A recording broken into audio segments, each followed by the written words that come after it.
அஸ்ஸலாமு அலைக்கும் வரஹ்மத்துல்லாஹி வபரகாத்துஹு. அல்ஹம்துலில்லாஹி ரப்பில் ஆலமீன். வஸ்ஸலாத்து வஸ்ஸலாமு அலா சய்யிதினா முஹம்மதின் வ அலா ஆலிஹி வ ஸஹ்பிஹி அஜ்மஈன். வமா தௌஃபீகி இல்லா பில்லாஹ் லா ஹவ்ல வலா குவத இல்லா பில்லாஹில் அலியில் அலீம். சுப்ஹானக லா இல்ம லனா இல்லா மா அல்லம்தனா இன்னகல் அன்தல் அலீமுல் ஹகீம். புனிதமிக்க இந்த ஜும்மாவிற்கு நம்மை எல்லாம் பங்கெடுக்க செய்து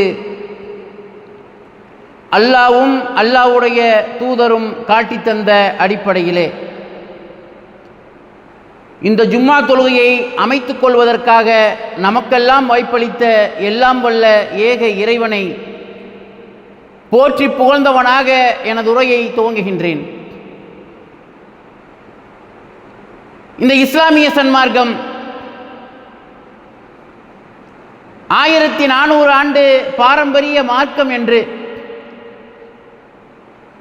அனைவராலும் ஒப்புக்கொள்ளப்பட்ட ஒரு மார்க்கமாக திகழ்கின்றது. அப்படிப்பட்ட இந்த இஸ்லாமிய சன்மார்க்கத்திலே அல்லாவும் அல்லாவுடைய தூதரும் காட்டித்தந்த அடிப்படையை மட்டும் பின்பற்ற வேண்டிய இந்த இஸ்லாமிய சன்மார்க்கத்திலே படைத்த ரப்புல் ஆலமீன் என்ன சொன்னாலும் சரி, அல்லாஹ்வால் அங்கீகரிக்கப்பட்ட நம் உயிரினும் மேலான கண்மணி நாயகம் ஸல்லல்லாஹு அலைஹி வஸல்லம் அவர்கள் என்ன சொன்னாலும் சரி, நாங்கள் எங்களுக்கென்று ஒரு கொள்கையை வகுத்து வைத்துக் கொண்டு அந்த கொள்கைக்குள்ளே அல்லாஹ்வுடைய வேதமாகிய மாமறை குர்ஆனையும் அல்லாஹ்வால் அங்கீகரிக்கப்பட்ட நம் உயிரினும் மேலான கண்மணி நாயகம் ஸல்லல்லாஹு அலைஹி வஸல்லம் அவர்களின் பொன்மொழிகளையும் வளைக்கக்கூடியவர்களாக இன்றைக்கும் இந்த சமுதாயத்திலே உலா வரக்கூடிய காட்சிகளை நாம் காண்கின்றோம். இன்றைக்கு நாம் எடுத்துக்கொண்டிருக்கக்கூடிய தலைப்பு நபிகளாருடைய பார்வையிலே தொப்பி அணிதல். அப்ப இந்த தலைப்பை நாம் தேர்வு செய்ததற்கான காரணம் என்னவென்று சொன்னால், இன்றைக்கு தங்களை இஸ்லாமியர்கள் என்று அடையாளப்படுத்திக் கொள்ளக்கூடியவர்கள் இஸ்லாம் எதை காட்டித் தருகின்றதோ, எதற்கு அதிகமாக ஆர்வம் ஊட்டுகின்றதோ அது போன்ற விஷயங்களிலே, அந்த இபாதத்துக்களை செய்யக்கூடிய விஷயங்களிலே அவர்கள் என்ன செய்யறது கிடையாது, ஆர்வம் காட்டுவது கிடையாது. அப்ப எதற்கு ஆர்வம் காட்ட வேண்டுமோ, எதை அல்லாஹ்வுடைய தூதர் ஸல்லல்லாஹு அலைஹி வஸல்லம் அவர்கள் வலியுறுத்தி கூறினார்களோ, எவ்வளவோ அடி உதை கஷ்டப்பட்டு தன்னுடைய இடத்திலிருந்து மற்றொரு இடத்திற்கு இடம்பெயரக்கூடிய அளவிற்கு, ஹிஜ்ரத் செய்யக்கூடிய அளவிற்கு துரத்தப்பட்டார்களோ, அது போன்ற கொள்கை கோட்பாடுகளிலே இவர்கள் கண்ணுங்கருத்துமாக நாம் இருக்கக்கூடிய இந்த கொள்கை சரிதானா, இது சரியான முறையில் தான் நாம் பயணித்துக் கொண்டிருக்கின்றோமா என்று அவர்கள் தங்களை சுய பரிசோதனை செய்து கொண்டார்களா என்று பார்த்தால், அதுல அலட்சிய போக்கத்தை நம்ம பார்க்கிறோம், மெத்தன போக்க பார்க்கிறோம். ஆனால் எங்க இவர்கள் அப்படியே என்னமோ இல்லாத ஒரு விஷயத்தை கொண்டு இஸ்லாத்திற்குள் போட்டு புகுத்தியதை போன்று செயல்படக்கூடிய காட்சியை நம்ம பார்க்கிறோம். இப்போ மார்க்கத்தில் எது வலியுறுத்தவே படவில்லையோ, எதற்கு நபிகளார் ஸல்லல்லாஹு அலைஹி வஸல்லம் அவர்கள் இதை ஒரு விஷயமாக பொருட்படுத்தவே இல்லையோ, இதற்கு அவ்வளவு ஆதரவாக அதற்கு முக்கியத்துவப்படுத்தி எந்த ஒரு ஹதீஸ்களையுமே அவர்களுடைய வாயிலிருந்து எந்த ஒரு சொற்களையுமே சொல்லலையோ, இது போன்ற விஷயங்கள்ல மிகவும் கண்ணுங்கருத்துமாக இருக்கக்கூடிய காட்சியை பார்க்கிறோம். அப்ப அல்லாஹ்வுடைய ரசூல் ஸல்லல்லாஹு அலைஹி வஸல்லம் அவர்கள் நபியாக அனுப்பப்படும் போது அன்றைக்கு அந்த காலகட்டத்தில் இருக்கக்கூடிய அந்த மக்கள், அறியாமை காலத்து மக்கள் எப்படிப்பட்ட கொள்கை கோட்பாடுகளை ஃபாலோ பண்ணிக்கிட்டு இருந்தாங்க, எதற்காக நபிகளார் இறுதி தூதராக நமக்கு காட்டி தரப்பட்டார்கள், நமக்கு அல்லாஹ் தஆலா நமக்கு தந்திருக்கிறான் என்பதையெல்லாம் விளங்காம என்ன பண்றாங்க, இந்த தொப்பி அணிதல் தான் வந்து மிக மிக முக்கியமான விஷயத்தை போன்றும், இணை வைப்பு, குஃப்ரு, இது போன்ற இறை நிராகரிப்பு சம்பந்தமான இது போன்ற விஷயங்கள் எல்லாம் சர்வ சாதாரணமான ஒரு விஷயங்களை போன்று நடக்கக்கூடிய காட்சியை நம்ம பார்க்கிறோம். அல்லாஹ்வுடைய தூதர் ஸல்லல்லாஹு அலைஹி வஸல்லம் அவர்கள் இந்த பித்அத்திற்கும் ஷிர்கிற்கும் அதிகமாக வலியுறுத்தக்கூடியவர்களாக இருந்தார்கள். ஆனால் இன்றைக்கு சமுதாயத்தை நம்ம பார்த்தோம் சொன்னா, இணை வைப்பையோ இந்த பித்அத்தான நூதன பழக்க வழிமுறைகளையோ முக்கியத்துவப்படுத்தி பார்க்குறாங்களான்னு சொன்னா, பார்க்கவில்லை என்பதுதான் மிகவும் வேதனைக்குரிய விஷயமாக இருக்கிறது. அல்லாஹ்வுடைய ரசூல் ஸல்லல்லாஹு அலைஹி வஸல்லம் அவர்கள் எங்கேயாவது சொன்னாங்களா தொப்பி அணிந்துதான் நீங்கள் தொழுகையை நிலைநாட்ட வேண்டும் என்று? அல்லாஹ்வுடைய தூதர் ஸல்லல்லாஹு அலைஹி வஸல்லம் அவர்கள் எங்கேயாவது சொல்லியிருக்கிறாங்களா? இந்த தொப்பி என்ற இந்த கலாச்சாரம் என்பது எப்படி வந்தது இஸ்லாத்திற்குள்? இது நபிகளார் ஸல்லல்லாஹு அலைஹி வஸல்லம் அவர்கள் வந்து சொல்லி காட்டுறதுனால அவங்க வந்து இப்ப நம்ம எல்லாம் தொப்பி போட்டுக்கிட்டு இருக்கிறோமா? தொப்பி என்பது வந்து அரபு மக்களிடத்தில் இருந்த ஒரு பழக்க வழக்கம். அன்றைக்கு இருக்கக்கூடிய அந்த வெயில் வெப்பத்தை வந்து தணித்துக் கொள்வதற்காக, தனக்கு ஒரு கவசம் வேண்டும் என்பதற்காக என்ன செய்யறாங்க, இரும்பாலான தொப்பியோ அல்லது துணியாலான தொப்பியையோ போட்டு கொஞ்சம் ஹீட்டை கண்ட்ரோல் பண்ணிக்கிறாங்க. நேரடியாக நம்முடைய தலைக்குள்ள போய் செல்லாது என்பதற்காக கொடுக்கப்பட்ட ஒரு விஷயத்தை, அது என்னமோ மார்க்கத்தில் அல்லாஹ்வுடைய தூதர் ஸல்லல்லாஹு அலைஹி வஸல்லம் அவர்கள் காட்டி தந்து அதற்கு வலியுறுத்தி இதை வந்து நீங்கள் அவசியம் நீங்கள் பேணத்தான் வேண்டும் என்று சொன்னதை போன்று இன்றைக்கு செயல்படக்கூடிய காட்சியை நம்ம பார்க்கிறோம். எந்த அளவிற்கு என்று சொன்னால், இன்றைக்கு நாம் இந்த ஏகத்துவ பிரச்சாரத்தை இன்றைக்கு வந்து மேலோங்க செய்த காரணத்தினால் இன்றைக்கு பெரும்பாலான பள்ளிகளில் வந்து இந்த போர்டை வந்து கிளட்டக்கூடிய காட்சியை பார்த்தோம். எப்படிப்பட்ட போர்டு? இந்த பள்ளியானது மதுகபுக்குரிய பள்ளியாகும், ஒரு சாஃபி மதுகபோ ஹனஃபி மதுகபோ போட்டுக்குருவாங்க. அதை எப்படி போடுவாங்க? இந்த பள்ளி 4 மதுகபுகளுக்கு உட்பட்ட பள்ளி. இந்த பள்ளியில் ஷாஃபி, ஹனஃபி, ஹம்பலி, மாலிக் ஆகிய 4 மதுகபுக்காரர்கள் மட்டும்தான் தொழ அனுமதி உண்டு. தலையில் தொப்பி இல்லாமலோ, தலையில் தொப்பி இல்லாமலோ, நெஞ்சின் மீது கைகளை கட்டிக்கொண்டோ, விரலை தொடர்ந்து அசைத்து கொண்டோ இருக்கக்கூடியவர்களுக்கு என்ன இல்லை, இந்த பள்ளியில் தொழ அனுமதி கிடையாது. இப்படி ஒரு வாசகத்தை அல்லாஹ்வுடைய தூதர் ஸல்லல்லாஹு அலைஹி வஸல்லம் அவங்க சொல்லியிருந்தாங்கன்னு சொன்னா, இதற்கு இவர்கள் இதை வந்து முக்கியத்துவப்படுத்தி பேசுகின்றார்கள் என்று சொன்னால், இப்படிப்பட்ட பள்ளிகளின் நிர்வாகத்தை எல்லாம் நம்ம தலைமையில தூக்கி வச்சு பார்க்கலாம், அவர்களை கொண்டாடலாம், அவர்களுக்கு நாம் கண்ணியம் செலுத்துவதில் எந்த ஒரு இதுவும் கிடையாது. அதுக்காக இப்பவும் நாம் அவர்களை கண்ணியம் செலுத்தாமல் இல்லை, இப்போதும் அவர்களையும் நாம் கண்ணியம் செலுத்தி கொண்டுதான் இருக்கின்றோம். அவர்களுக்காக நாம் பிரார்த்தனை செய்து கொண்டுதான் இருக்கின்றோம். யா அல்லாஹ் அவர்களுக்கும் நேர்வழியை கூடுன்னு சொல்லி நாம் பிரார்த்தனை செய்யக்கூடியவர்களாக தான் இருக்கிறோம். ஆனா அல்லாஹ்வுடைய தூதர் ஸல்லல்லாஹு அலைஹி வஸல்லம் அவர்கள் எதை வலியுறுத்தவே இல்லையோ அது போன்ற விஷயத்திற்கு வந்து இவ்வளவு முக்கியத்துவப்படுத்தி போர்டு போடக்கூடிய காட்சியை நம்ம பார்க்கிறோம்.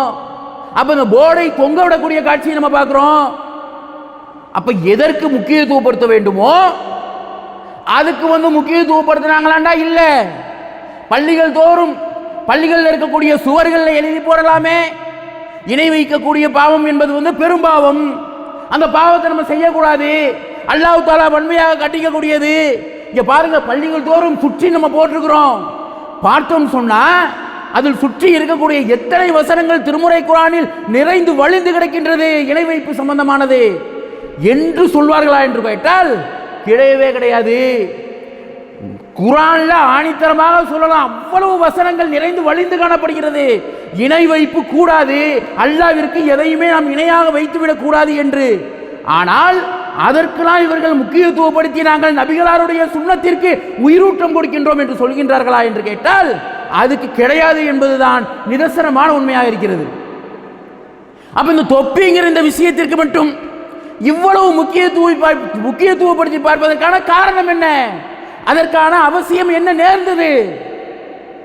அப்ப நம்முடைய முன்னோர்கள் வந்து எதை செய்தார்களோ அதிலேயே நாமும் சென்றுவிட வேண்டும் என்பதுதானே தவிர இதில் நபிகளார் ஸல்லல்லாஹு அலைஹி வஸல்லம் அவர்களுடைய சொல் செயல் அங்கீகாரங்கள் என்பது கிடையவே கிடையாது என்பதுதான் உண்மையான உண்மை. ஓரிரு சந்தர்ப்பங்களில் போட்டதாக வரக்கூடிய சில செய்திகள் எல்லோரும் எப்படி வெயிலுக்கு போட்டாங்களோ அதே மாதிரி நபிகளாரும் வெயிலுக்கு போட்டார்கள். ஏராளமான செய்திகள் சொல்லுதே, நபிகளார் தலையில தொப்பி போடாம அவங்க தொழுதிருக்கிறாங்க, வெறும் தலையாக தொழுதிருக்கிறார்கள் என்கின்ற செய்தி பல நமக்கு காண கிடைக்கும் போது என்பது ஹதீஸ் கிரந்தங்களில் நமக்கு பதிவு செய்யப்பட்டிருக்கும் போது அதையெல்லாம் உதறி தள்ளிவிட்டு அதையெல்லாம் உதாசீனப்படுத்திவிட்டு என்ன பண்றாங்க? அப்ப இந்த தொப்பி என்பது மார்க்கத்தின் ஒரு கடமை கட்டாயத்தை போன்றும், இதை செய்யலன்னா நமக்கு மறுமை நாளில் எத்தனையோ விதமான கேள்விகளை அல்லாஹ் தஆலா நம்மகிட்ட கேட்க போறான். நாம் செய்த செயல்பாடுகள் குறித்து கேட்க போறான். எங்கேயாவது அல்லாஹ் தஆலா தன்னுடைய தொழுகையிலே ஒரு மனிதன் ஏன் தொப்பி அணியாமல், குறிப்பாக தலையை மறைக்காமல் நீ ஏன் தொழுதா என்கின்ற கேள்வி கேட்கப்படும் என்கின்ற ஒரு எச்சரிக்கையை நபிகளார் ஸல்லல்லாஹு அலைஹி வஸல்லம் அவர்கள் தங்களுடைய வாழ்நாளிலே என்னைக்காவது சொல்லியிருக்கிறாங்களா? கிடையவே கிடையவே கிடையவே கிடையாது. அப்ப உண்மை இவ்வாறு இருக்கும்போது என்ன பண்றாங்க? இதை என்னமோ மார்க்கத்தின் சட்டத்திட்டத்தை போன்று இதற்கு பெருமை பாராட்டக்கூடிய காட்சியை நம்ம பார்க்கிறோம். அதற்கு அவங்கள்ட்ட இருந்து நம்ம என்ன ஆதாரம் வச்சிருக்கீங்கன்னு சொல்லி கேட்டோம்னா, பயங்கரமான ஒரு திருமறை குர்ஆனுடைய ஒரு பொதுவான ஒரு ஆதாரத்தை கொண்டு வச்சு இதுதான் அதற்கு ஆதாரம், அது தவிர்த்து ஏதாவது உங்களிடம் ஆதாரம் இருக்கின்றதா? நபிகளார் செஞ்சாங்க, இதை வலியுறுத்தினார்கள் என்று சொல்லக்கூடிய ஒரு ஆதாரம் வச்சிருக்கீங்கன்னு கேட்டா, இப்படி செய்யறது தான் முஸ்தஹப், அதுக்கு பின்னால் வரக்கூடியவங்க சொல்லியிருப்பாங்களே வாஜிபுவாங்களே, இப்படிப்பட்ட கருத்துக்கள் ஒரு தனி நபருடைய கருத்துக்களை கொண்டு வந்து மார்க்கம் என்ற விஷயத்திற்குள் திணிக்கிறாங்க. இந்த இஸ்லாமிய மார்க்கத்துக்குள் கொண்டு திணிக்கக்கூடியதான் பார்க்க முடியுது. அப்ப நாம் நன்றாக சிந்தித்து பார்த்தோம் என்று சொன்னால் ஒரே ஒரு ஆதாரம் கூட கிடையாது. ஆதமுடைய மக்களே, ஒவ்வொரு மஸ்ஜிதிலும் தொழும் காலம் உங்களை ஆடைகளால் நீங்கள் அழகாக்கிக் கொள்ளுங்கள். அப்ப நம்ம தொழுகைக்காக நாம் வரும்போது நம்முடைய ஆடைகளை கொண்டு நம்ம என்ன செஞ்சுக்கிறேனே, நாம் நம்மை அழகாக்கி கொள்ள வேண்டும். இது எல்லோருமே ஏற்றுக்கொள்ளக்கூடிய விஷயம். அப்ப இதை யாராவது மறுத்து பேசுறாங்களா? இந்த ஆதாரத்தை வைத்து தொப்பி அணியலாம் என்று சொல்ல வர்றது, ட்ரெஸ்லாம் எப்படி ஒரு ஆடையோ அதே போன்று இந்த தொப்பி என்பதும் ஒரு ஆடை. சரி, ஆடை, இந்த ஆடையை அணிந்தால்தான் அந்த தொழுகை நிறைவேறும் என்கின்ற சட்டத்தை அல்லாஹ்வுடைய தூதர் எங்கேயாவது பயன்படுத்தி இருக்கிறாங்களா? அல்லது அல்லாஹ் தஆலா திருமுறை குர்ஆன்லயாவது எங்கேயாவது சொல்லியிருக்கானா? கிடையாது. இப்ப நம்மளும் தொப்பி போடுறோங்கிறதுனால இது மார்க்கத்தில் அங்கீகரிக்கப்பட்ட அவசியம். நாம் தொழுகையின் போது நாம் தொப்பி போட்டுத்தான் தொழ வேண்டும் என்பது கிடையாது. ஒரு அடையாளமாக போட்டுக் கொண்டிருக்கின்றோம். இது ஒரு ட்ரெஸ் மாதிரி பார்த்துட்டாங்கன்னு சொன்னா, இந்த குர்ஆன் வசனம் சொல்லக்கூடியதை போன்று அதை ஒரு ஆடையாக பார்த்து விட்டார் என்று சொன்னால் பிரச்சனையே கிடையாது. ஆனால் அதற்கு ஒரு முக்கியத்துவப்படுத்தி இதை போட்டால்தான் அந்த தொழுகை என்பதை நிறைவேறும் என்கின்ற அளவிற்கு நாம்லாம் கண்ணால் பார்த்த காட்சி. ஜமாத்தோடு தொழுகை நடந்துகிட்டு இருக்கு. 1வது ரக்காயத்து நிறைவேறக்கூடிய அந்த ருக்குவுக்கு போகக்கூடிய தருணத்திலே அந்த முதல் ரக்காயத்துடைய நன்மையை பெற வேண்டும், ஜமாத்தோட தொழுது அந்த நன்மையை பெற வேண்டும் என்பவர்கள் என்ன செய்வாங்க? அந்த ஃபர்ஸ்ட் ரக்காயத்தில் ருக்குவுக்கு போகும்போது இமாமத்தோட சேருவாங்க. இங்க ஒருத்தர் தொப்பி போடாம அவசரமாக ருக்குவில் சேர்ந்தார் என்கின்ற காரணத்திற்காக பின்னால் இருந்து வரக்கூடியவர் என்ன, இவர் ருக்குவில் சேர்றாரு, நம்மளோட கூட வந்தவர் என்ன செய்யறாரு? கொண்டு தலையில வேலை மணிக்கட்டு அங்கிருந்து டிராவில இருந்து ஒரு கூடையை எடுத்துட்டு அந்த தொப்பியை கொண்டு நம்ம தலையில கவுத்துறாருன்னு சொன்னா, அப்ப இந்த இஸ்லாமிய மக்கள் மத்தியிலே இந்த உலமாக்கள் என்று கண்ணியப்படுத்த வேண்டிய இந்த உலமா பெருமக்கள் எப்படி இந்த மக்களை வழி நடத்தி இருக்கிறாங்க? தொப்பிங்கிறது இல்லைன்னு சொன்னா தொழுக கூடாது. அப்ப ஒரு ரக்காயத்து ஜமாத்தோட தொழாமல் இருப்பதை விட இந்த தொப்பி அணியாமல் ஒரு ரக்காத்து தொழுதாலும் அது கேடுதான் என்கின்ற அளவிற்கு இந்த விஷயத்தை இன்றைக்கு மெருகூட்டி வச்சிருக்கிறாங்களா இல்லையா, வலியுறுத்தி வச்சிருக்கிறாங்களா இல்லையா என்பதை நாம் நன்றாக சிந்தித்து பார்க்க வேண்டும். தொப்பி போட்டுக்கிட்டு தொழுதா எத்தனை நன்மையோ அதான் தொப்பி போடாம தொழுதாலும். தொப்பி போட்டதுனால அல்லாஹ் தஆலா ஆஹா நீங்கள் ஆடை விஷயத்திலே அல்லாஹ் தஆலா திருமுறை குர்ஆன்ல சொன்னதுனால எல்லா விஷயத்தோட சேர்த்து இதுவும் ஒரு ஆடை, இந்த ஆடையை சேர்த்து நீங்க செஞ்சிட்டீங்க, அதனால அல்லாஹ் தஆலா கூடுதலாக ஒரு நன்மையை சேர்த்து தர போகின்றானா? ரொம்ப நன்மை வேணாம், ஒரே ஒரு நன்மையை தரதாக வாக்குறுதி அளித்திருக்கட்டுமே. அல்லாஹ்வுடைய தூதர் ஸல்லல்லாஹு அலைஹி வஸல்லம் அவர்கள் எங்கேயாவது சொல்லி இருக்கட்டுமே. சொன்னதாக ஒரு ஆதாரத்தை கூட நம்மளால பார்க்க முடியல. அப்படி ஒரு ஆதாரத்தை கொண்டு வந்து காட்டினார்கள் என்று சொன்னால் பகிரங்கமாக வெளிப்படையாக நாம் அறிவிப்பு செய்வோம். எப்படிப்பட்ட அறிவிப்பு? தொப்பி போடாமல் தொழக்கூடாது. ஏன்னா நபிகளார் சொல்லியிருக்காங்க, அல்லாஹ் தஆலா திருமுறை குர்ஆன்ல சொல்லியிருக்கிறான், இந்த கண்களுக்கு தான் தெரியாம போச்சு, இந்த உள்ளத்திற்கு தான் அதை விளங்கிக் கொள்ள தெரியவில்லை. இந்த மிகப்பெரிய உலமா பெருமக்களான இவர்கள்லாம் எங்களுக்கு காட்டிக் கொண்டு தந்துட்டாங்க, நாங்கள் ஏற்றுக்கொள்ள தயார் சொல்லி நம்ம ஏற்றுக்கிறலாம். ஆனால் இங்கே நடக்கக்கூடிய நடைமுறை என்பது என்ன? அல்லாஹ்வுடைய தூதர் ஸல்லல்லாஹு அலைஹி வஸல்லம் அவர்கள் இதைத்தான் நமக்கு காட்டி தந்தார்களா? அல்லாஹ்வுடைய தூதர் ஸல்லல்லாஹு அலைஹி வஸல்லம் அவர்கள் ஒரு விஷயத்தை நமக்கு ஏவுமாறு கட்டளையிட்டால் அதை செய்ய வேண்டியது நம்முடைய கடமை. அப்ப அந்த கடமையை பின்பற்றுவதும் பின்பற்றாமல் இருப்பதும் அவனுடைய தனி விருப்பம். பின்பற்றினால் அவன் மறுமையில் வெற்றி பெறுவான், பின்பற்றவில்லை என்று சொன்னால் அவன் தனக்குத்தானே அவன் அநியாயம் செய்து கொண்டான். இதுதான் என்பது யதார்த்தம். ஆனால் இந்த தொப்பி என்கின்ற இந்த ஆடை விஷயத்திலே எந்த அளவிற்கு வலியுறுத்தி பார்த்திருக்கிறாங்க. இப்படித்தான் மற்ற ஆடைகளை போன்றுதான் இதையும் பார்த்தார்களா? இல்லையே. அப்ப இதை மிகவும் அதிகப்படுத்தி பார்க்கக்கூடிய, ஆர்வம் ஊட்டக்கூடிய அளவிற்கு ஜமாத் தொழுகையை விட இந்த தொப்பி என்பதுதான் முதல் கடமை. அதை போடாம நீங்க தொழுகைக்கு வந்தீங்கன்னா அந்த தொழுகை சேராதுன்னு சொன்னாங்களே, இதுவெல்லாம் எவ்வளவு பெரிய அறியாமை என்பதை நாம் விளங்கி பார்க்க வேண்டும். அப்ப 7வது அத்தியாயம் 31வது வசனத்தில் உள்ள விஷயத்தை தான் அவங்க ஆதாரமாக, ஒரு ஆதாரபூர்வமாக காட்டுவதாக அந்த ஒரே ஒரு திருமறை குர்ஆன் வசனத்தை மட்டும்தான் சொல்ல முடியும். வேற எதையாவது கொண்டு அவங்களால் வைக்க முடியுமா?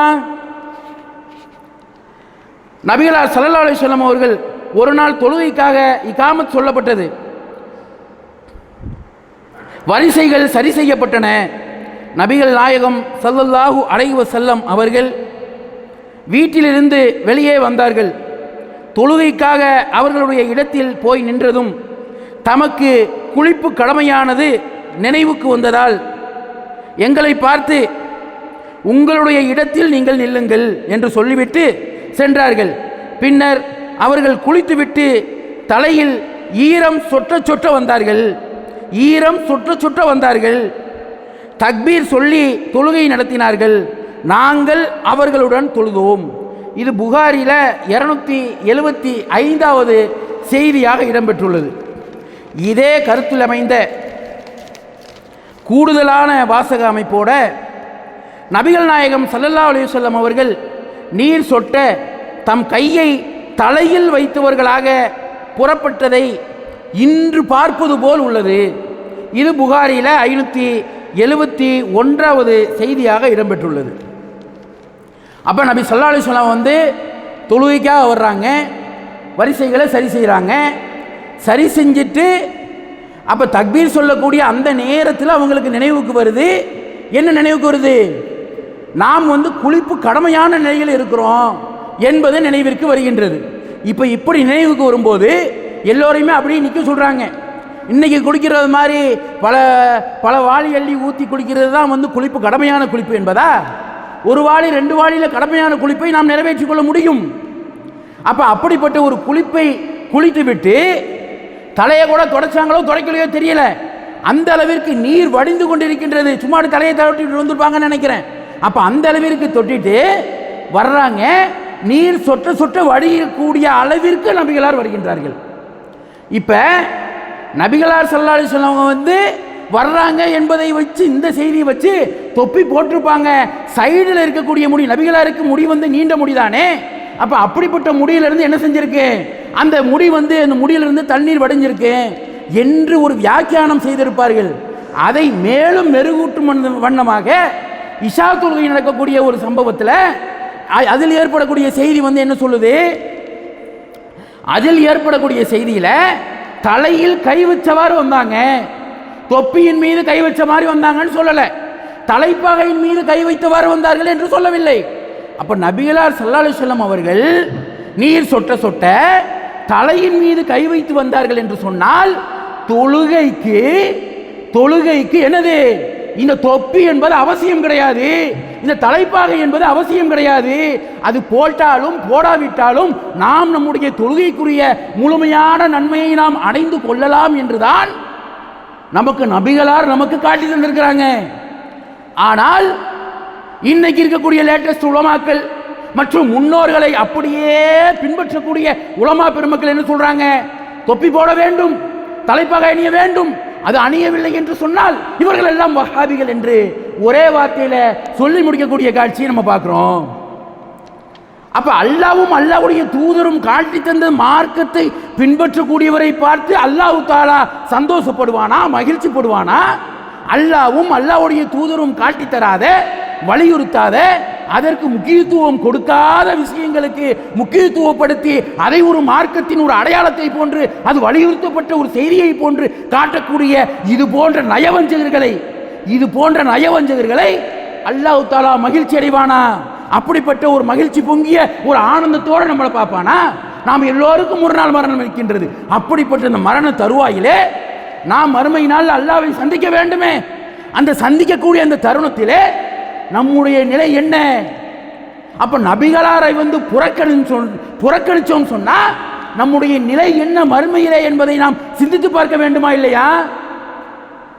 நிச்சயம் நாம் சிந்தித்து பார்க்க வேண்டும். நாம் நம்முடைய கொள்கை கோட்பாடுகளை நாம் சுய பரிசோதனை செய்து பார்க்க வேண்டும். அப்படியானால் தான் நாம் மறுமையில் வெற்றி அடைய முடியும். நபிகள் நாயகம் ஸல்லல்லாஹு அலைஹி வஸல்லம் அவர்கள் தலையை வாரி 2 சிவப்பு நிற ஆடைகளை அணிந்திருந்தார்கள். அப்போது அவர்களை விட அழகான ஒருவரை அதற்கு முன்பும் பின்பும் நான் பார்த்ததில்லை. இது பரார் ரலியல்லாஹு அறிவிக்கிறாங்க. இது நசாயில 5219வது செய்தியாக இடம்பெற்றுள்ளது.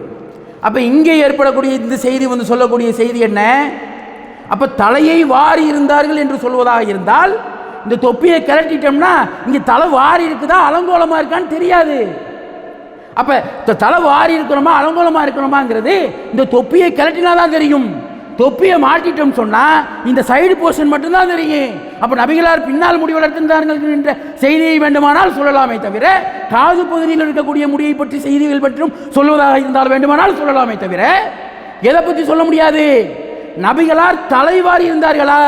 மேலும் ஒரு அறிவிப்பு அறிவிக்குது. எப்படி அறிவிக்குது? நபிகளார் ஸல்லல்லாஹு அலைஹி வஸல்லம் அவர்கள் 2 பிரிவுகளாக பிரித்து வாரி இருந்தாங்க.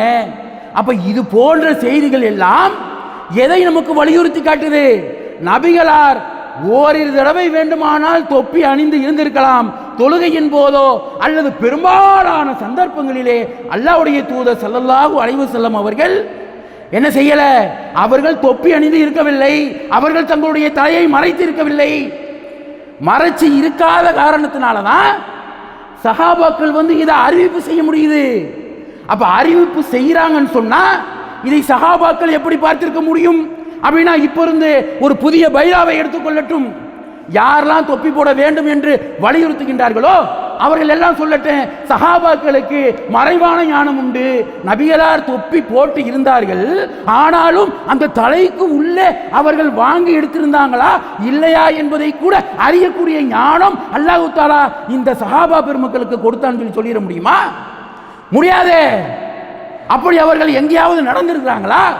எந்த சஹாபியாவது எனக்கு நாளை நடக்கக்கூடிய என்று தெரியும் என்கின்ற கருத்துப்பட ஏதாவது ஒரு சூழ்நிலைகளை நம்மால் எடுத்துக்காட்ட முடியுமா என்று கேட்டால் நிச்சயமாக முடியாது என்பதுதான் உண்மை என்று கூறி இந்த ஜும்மாவின் முதல் உரையை நிறைவு செய்கின்றேன். வாஹிதவான் அல்ஹம்துலில்லாஹி ரப்பில் ஆலமீன். அஸ்ஸலாமு அலைக்கும் வரஹ்மத்துல்லாஹி வபரகாத்துஹு.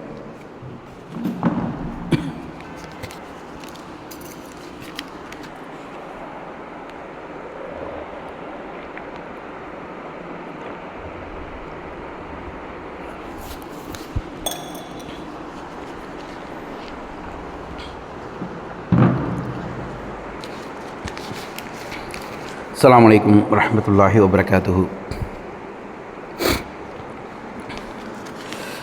அன்பார்ந்த சகோதரர்களே, இந்த இஸ்லாமிய சன்மார்க்கம் என்பது அல்லாஹ்வும் அல்லாஹ்வுடைய தூதரும் காட்டி தந்த அடிப்படையில் அமைக்கப்பட்ட மார்க்கத்தை தான் நாம் பின்பற்ற வேண்டும். அல்லாஹ்வும் அல்லாஹ்வுடைய தூதருடைய வழிகாட்டுதல் இல்லாத அது எப்பேற்பட்ட காரியமாக இருந்தாலும் அப்படிப்பட்ட காரியத்தை நாம் மார்க்கம் என்ற பெயரிலே நாம் பின்பற்றக்கூடாது என்பதைத்தான் அல்லாஹ்வுடைய தூதர் ஸல்லல்லாஹு அலைஹி வஸல்லம் அவர்கள் ஒவ்வொரு உரையிலும் வலியுறுத்தக்கூடியவர்களாக எச்சரிக்கை செய்யக்கூடியவர்களாக இருந்தார்கள் என்பதைத்தான் நாம் நபிகளாருடைய வாழ்வியலை மையமாக கொண்டு நாம் பார்த்தோம் என்று சொன்னால், அது சம்பந்தமான ஹதீஸுகளை வைத்து பார்த்தோம் என்று சொன்னால், நமக்கு தெரிய வரக்கூடிய செய்தி என்பது, அப்போ நபிகளார் ஸல்லல்லாஹு அலைஹி வஸல்லம் அவர்கள் ஒரு விஷயத்தை நமக்கு ஏவினார்கள் என்று சொன்னால் அதை நாம் எடுத்துக்கொள்ள வேண்டும். ஒரு விஷயத்திலிருந்து நம்மை தடுத்தார்கள் என்று சொன்னால் அதிலிருந்து நாம் விலகிக் கொள்ள வேண்டும். அப்போ நபிகளார் புதிய நூதன பழக்க வழிமுறைகளை பின்பற்றாதீர்கள் என்று சொல்கின்றார்கள் என்று சொன்னால், அதில் நாம் சுய கருத்துக்களை நம்முடைய முன்னோர்கள் செஞ்சாங்க, அவங்க எதுவும் தெரியாமலா செஞ்சிருப்பாங்கன்னு சொல்லி போனால், நாம் வழிகேட்டின் உச்சத்திற்கு போகிறோம், வழிகேட்ட கொள்கையை நாம் பின்பற்றி செல்கின்றோம் என்பதுதான் உண்மை என்பதை விளங்கக்கூடிய நன்மக்களாக அல்லாஹ் தஆலா நம் அனைவரையும் ஆக்கி அருள் புரிவானாக என்று கூறி இந்த ஜும்மாவின் 2வது உரையை நிறைவு செய்கின்றேன். வாஹித் தர்வான் அல்ஹம்துலில்லாஹி ரப்பில் ஆலமீன். அஸ்ஸலாமு அலைக்கும் வரஹ்மத்துல்லாஹி வபரகாத்துஹு.